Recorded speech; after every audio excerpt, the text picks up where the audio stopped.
माशाल्लाह जी जेठ की 10वीं परवाज़ है। ये काजल कबूतर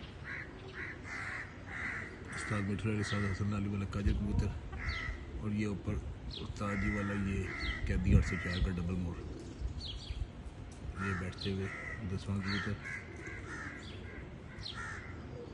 ये बिल्कुल आखिरी गेड़ों में ये बैठ रहा है। टाइम 5:38 माशाल्लाह। उस्ताद जी वाला काजल, और ये ऊपर आ गया जी कैदी 804 उस्ताद मिठू उस्ताद हसन अली वाला।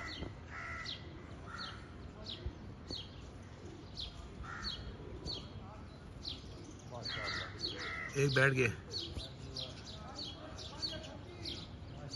5:38 से काजल बैठ गया। फिर ये डबल मोर कैदी 804,